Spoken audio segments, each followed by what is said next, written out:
Hi, and welcome back to our Ready for Life Building Roots Lunch and Learn.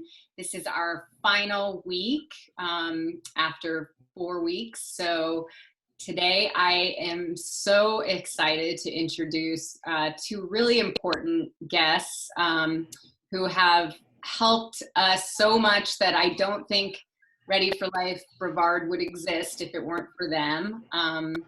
Their names are Michelle Wallig and Kathy Mize. Kathy is the Executive Director of Ready for Life Pinellas, and then Michelle is the Director of Community Relations. And we had the incredible honor of going and spending 2 full days with these women and the nonprofit that they've been building for Kathy 11 years and Michelle about 8 years. And it's a model that obviously Ready for Life Brevard has taken a lot from and gotten a lot from in order to serve foster youth in our community as well. And so I just am so excited to have them here and to have a really fun discussion about where they've been, where they were, where they've come, and where we're all going together, hopefully, in the future. So I'm just going to let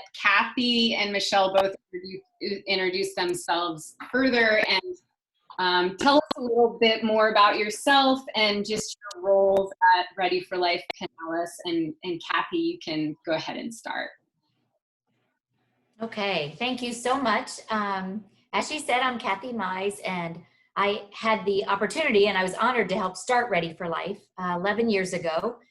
We just knew there was a huge gap, and so we came together as a community, and I was one of the founders and remain the executive director. I've got 32 years background in the area of child abuse and child abuse prevention that I got to see the other end for so many years. I got to watch the kids grow up in foster care, and then they aged out and we had more coming behind them. So taking all that experience, this has been the best 11 years of my career, being able to work with a population that is so amazing and so resilient and really needed us. And I'm so happy that Brevard has taken on the model as well, and they're doing the same thing across the state. Thank you, Kathy. Thanks for being here. Michelle?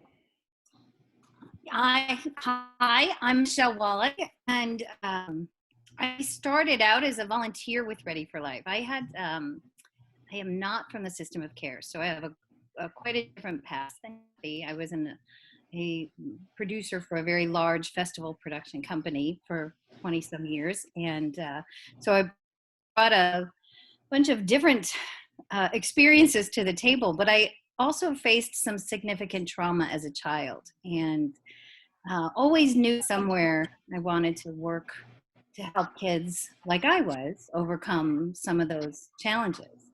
And when I first started volunteering with Ready for Life, it was a couple of years, maybe 3 years after they had started. I found myself completely captivated. I was the pilot mentor in the mentoring program and have been really blessed to be a part of the build of that program, and then also to direct community relations and really to anchor that support network around all of these resilient young people. So it's very exciting for me to see you guys lifted up on your feet. It's my dream come true to see this branching out in the world. So thank you for all of your passion and your energy, and everybody who supports. We're all very grateful over here too. Thank you so much, Michelle. We are incredibly grateful for the foundation that you both have been building and providing such an incredible model for us to adapt and serve our community here. So Ready for Life Pinellas, you guys have been established for 11 years now. That's incredible. And so we'd love to hear just kind of what motivated both of you to take on such a huge task 10 years ago, and what continues to motivate you today. And so Michelle, why don't you start? I think you addressed a little bit of what motivated you in the beginning, but you can expand more on that. Yeah, well, what motivated me was just this knowing that that there's this resiliency, and with a little bit of help, people who have a different way of looking at the world, which is what childhood trauma does. It really causes people to have some different perceptions of how things work. And with a little bit of support and nurturing and a sense of belonging, I was able to overcome a lot. And I've watched others do that as well. And then when I met Kathy and all of the young people that they had started working with, it was such an easy yes, because I saw it again and again and again. I mean, these kids are amazing. They're the people who can solve our world's biggest problems. If we can just help them get up on their own feet, life will be forever different, not just for them, but for all of us. So it's just an honor and a privilege, really, to be a part of this. The other thing is that the people who line up beside us in the work that we're doing are so extraordinary too. They want to help, and they will do anything that they can to help these young people get where they have lives that they deserve. So I just get to be around the best of the best in every direction.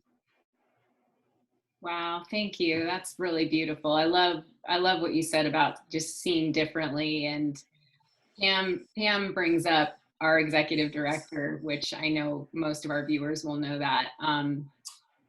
She brings up a lot, just this idea of, the world is missing so much when these youth are not empowered to reach their potential. We're missing leaders, we're missing gifts, we're missing, just like you said, and it's so true. The more experience I get, it's just over and over, I see evidence of that. They are extraordinary. So thank you. Kathy, do you want to go ahead and answer that?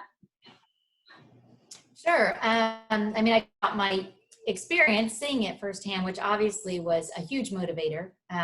When I was asked to come beside a couple very amazing businessmen that were asked to take this on, having no background in this. So together, it was just, we knew it had to happen. And a quick little story as to why we were motivated from day one, and I'm sure why we still are, is we did a focus group with the youth. That's how we started everything. That's how we still do everything, is listening to our youth. And on January 2nd, we asked this group that had just aged out, what's one thing you wish you had known before you turned 18? And Becky raised her hand, and we had all just come back from the holidays and, an amazing time with our families. And Becky said, I wish someone had told me what it would feel like to spend my first Thanksgiving and Christmas alone. She said, you're in foster care, someone has to take you. But once I aged out, nobody did. And I saw you sigh, and that's kind of what we did. On that day, we said, we are right where we need to be. We have to do something. And there's so many things like that I could mention, and I'm sure you all are seeing. You don't have to stay motivated. Just working with this population, you are. And they are so resilient, and the statistics we say over in Pinellas, they're not true. The things you hear, the things you have preconceived notions about foster kids, they're not true. And we are trying to blow those statistics out of the water. And these kids just need a cheerleader. They need someone to say, you can do it. I'm going to be right there. Sometimes it's a little tough love, but that's what they need. And when you give it to them, I mean, they just thrive. And we're seeing more go to college and more get degrees. And we have a couple in the military now. I mean, it's just been amazing to watch. And so every day we're blessed to be able to work with them. And that just keeps us motivated constantly. Thank you. I couldn't agree with you more on all that. It's right. And you're right. We are having a lot of those experiences. So just to follow up on that, what are some of the greatest achievements that you guys have seen so far with Ready for Life Pinellas? And And also, what are some of the greatest obstacles you still feel like you're facing? And Kathy, you can start. Ooh, those are both great. We have seen a tremendous amount of successes. You know, Michelle alluded to that, and it would take us days to talk about them, which I think is huge. You know, there's so many I could mention, but I'll mention two. And one is what I just said. You know, to watch two young men that could have gone down the wrong road so easily, and their life could have been so different. You know, have people in their lives and have a mentor and have Ready for Life support them and be able to turn their whole life around. And now they're in the military, you know, fighting for us and our freedom and making such a difference. We just never expected that. I mean, I have chills, and I know there'll be many more that go on to do things, whether it's the military or different professions. The other thing that I think is one of the things I'm most proud about, and it's a huge milestone for us, is that we have 113 little ones that are the children of those that aged out of foster care, that did not have good parenting, weren't raised in a safe environment. Most of them raised totally in foster care, you know, and to see those young adults parent and to love their kids and to raise them in a safe, nurturing environment where they're going to stop the cycle of child abuse that goes back for generations in most cases. And these kids are growing up and understand what being loved is, and they're not in foster care. That's probably one of the biggest things I think we can keep doing. If we break that cycle and continue to do that, you know, I hope there's not a need for Ready for Life 10, 20, 30 years, because we will have broken that cycle, you know. Some of the things we still struggle with, like most, obviously resources. It's something we fight for all the time, whether it's funding or other resources. Really building community partnerships where people can help take over where we're not experts or where we don't have the resources, having someone come beside us that does. You know, we've learned how to bridge that. Instead of saying, well, we don't do that or we don't know how to do that, we find someone who can do it. And we make it work as a community. You know, so we're always going to have barriers and we're always going to fight to help remove those. And sometimes it's us and our volunteers, and sometimes it's really bringing other partners to the table, saying, you know, how can you help us remove this barrier? And so there's always going to be those, but I feel good about the way we've been able to bring in partners to help overcome some of those. Wow, thank you. It's so great to just keep learning from you guys. I mean, everything you talk about, I feel like it continues to just help make our life less difficult as we try to navigate, you know, the beginning of Ready for Life. Right. So thank you, Kathy. That was really beautiful. Michelle, why don't you go ahead? Well, so what, you know, I have to say, from my perspective, the biggest success, or one of the most exciting things I see, is the relationship-based program. The whole of Ready for Life is based on individual relationships with each of these young adults and their children. We know them by name, and we know their children by name, and we know what they're struggling with, and we know where they're succeeding. And in the community of volunteers and supporters, we know them by name, and we know a lot of their children by name. And it's really what happened in the 8 years that I've been there is we've become what kids call us their Ready for Life family. There were a couple of things that we didn't know would happen. We didn't know they would never leave. You know, I mean, you know, it's not a service provision. Right. They don't just come and get something and then we never, you know, like the problem is solved. Yeah. We've been able to, because of this very unique family-like structure. We've been able to be very nimble in meeting some of the crisis needs that come up, and we've been able to create a sense of belonging for these young people that was really missing. And I think that foundation is really the most extraordinary thing that I see. You know, that they can stand and know that they belong, and then they can carry that on to their children. So their children have a footing that they get, you know. So it's things as simple as, you know, getting a Christmas present, you know, whatever that looks like. But the whole community of us that's around them to make those moments, those very precious moments happen. And then they take those moments and then they continue on and thrive. So um, the stuff that's challenging, I mean, there's just not enough hours in the day. Yes. Oh no! You know, I mean, we were just on a call before we got on with you and you guys, and we're talking about, you know, how we were able to restructure ourselves to meet some of the COVID crisis that's happening, and you know, we're not. Our founders were so brilliant in so many ways, and one of the things they declared early on is we would never duplicate services that are provided elsewhere. But what we do, because we're able to be so nimble and in relationship with these young people, is we can hear what they're saying. Like Kathy was talking about, the youth voice guides us in everything.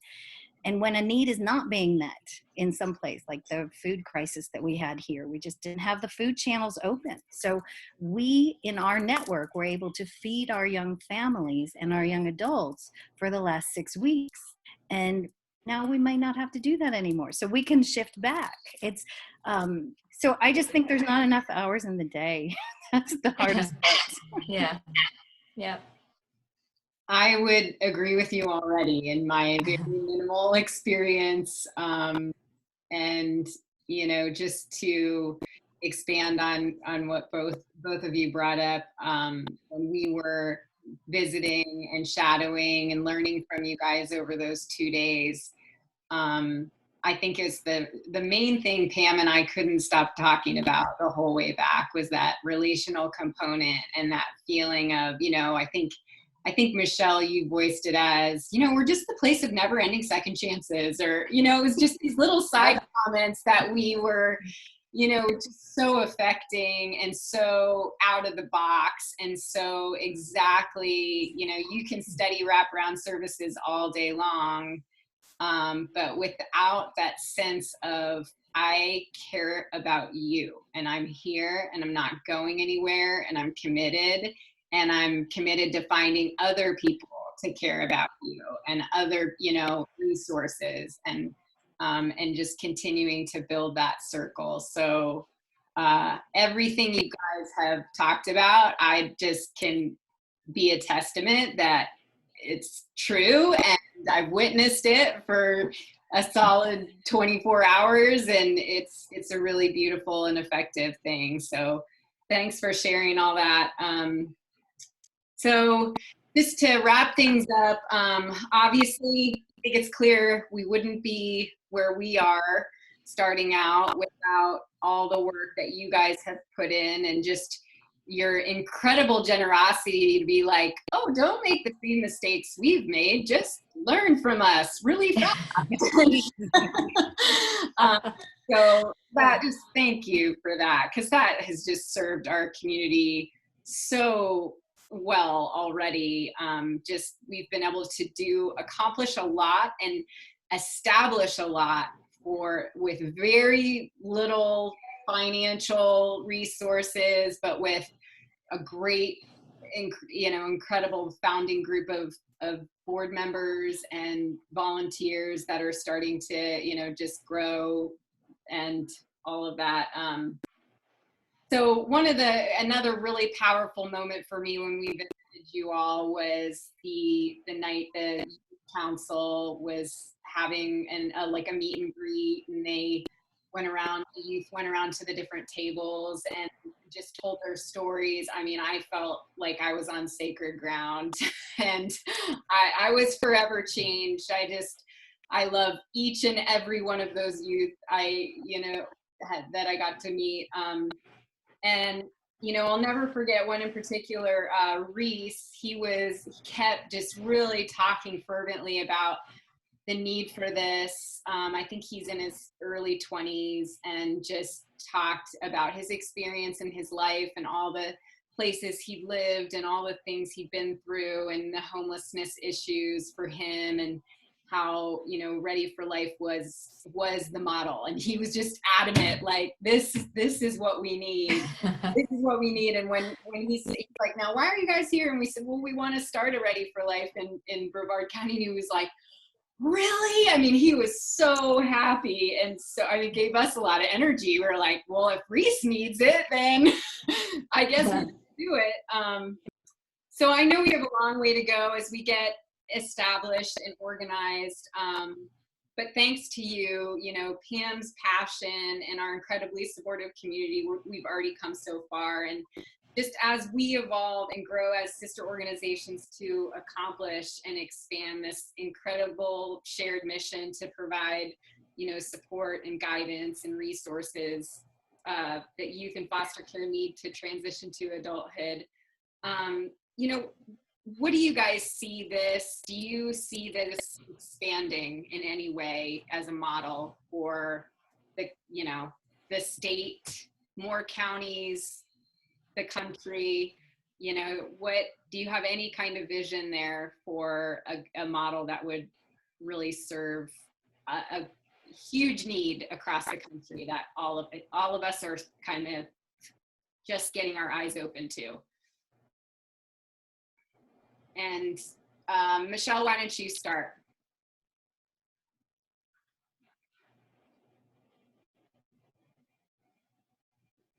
Michelle? Oh, well, I do. We have been working on a couple of things, you know, how to put Ready for Life in the box together to carry out to other places. It's a passion of mine. The need is obvious in every community. You know, I hope that there are more people who learn about what you're doing and see that it's possible and are bold enough to jump the way Kathy and our founders here in Pinellas were as well. It's not as hard as it looks maybe from the outside, and it's harder than you probably could ever imagine. You know, I mean, there's a lot of heartache and a lot of challenges, but at the end of every single day, there's somebody who has more about how precious they are, and that they can actually make the kind of life that they want. And I think we should do this everywhere. So I'll go to my, you know, I'll go as long as I can to anybody who wants to do it. That's great news. Kathy, what about you? Yeah, I would agree. You know, when we started, I'm not so sure I would have thought we would have ever done this. You know, who we were, we didn't have a name, you know, we didn't know anything. I think taking the 10 years and learning everything we could for that time period, making a lot of mistakes, you know, learning even more from those, and moving forward, it was the right time, you know, and we had other people ask, never really came to fruition. And when you all came over and asked, we knew you were serious. We knew you are in place and you wanted to learn everything you could about Ready for Life. And I think that's the key, is really a model that's got the same guiding principles and the same core values of, we always listen to those we serve. We as adults don't know what they need unless we ask them, and then we do that. And so I foresee us any place, you know, in Florida, if it's feasible, absolutely, we will help anyone look at, is it the right time? How do you get it started? You know, and my hope is absolutely beyond Florida, you know, because I've seen so much, like I said, in the system, and everywhere needs a Ready for Life. And the beauty of that is there's a place for everyone at Ready for Life. So no matter what community you're in, there's a place to volunteer or get involved, or, you know, we can't do it by ourselves. It takes a ton of volunteers coming with us. So Ready for Life is ready and willing and, you know, happy to share this model and stay by your side and do what we can, and just support each other. You know, continue to always learn from our youth and learn from each other. So that would be our vision, is to help as many kids aging out of foster care wherever they might be. Wow, thank you. I feel like we're all just describing really healthy community, like Yeah. at the end of the Yeah. day, exactly right. Like there's something that every single person can do in each and every community to care for those who don't have families, who don't, who are feeling alone and discarded. And I just, it is, and it's exciting for me I just feel so incredibly honored and privileged to know you both, to get to learn from you, and to be a part of Ready for Life Brevard here. And I know Pam as well is, our fearless leader and just blazes so many trails. And we get to all just kind of try to keep up and and be a part and just celebrate the gift of relationships and connecting and serving the most vulnerable and the most resilient and really beautiful human beings who have a lot to give this world. And we're excited to be in it with you both and the whole Ready for Life Pinellas organization. Please give everybody a hug for me, because I Yeah. such a good time over there, and I'm excited for COVID to be over too, and we can all have a big know. party or something. Yeah. Yeah. Yes, we will all get together and come visit each other. Well, thanks again, both of you guys, and I hope to see you again in the near future in another newsletter or something. But until then, thanks, and keep doing what you're doing. It's really changing the world, and we appreciate you. And you too. Yeah. Thank you. Yeah. Thank you guys for all you're doing. All right, take care. Okay. Thank you. Bye.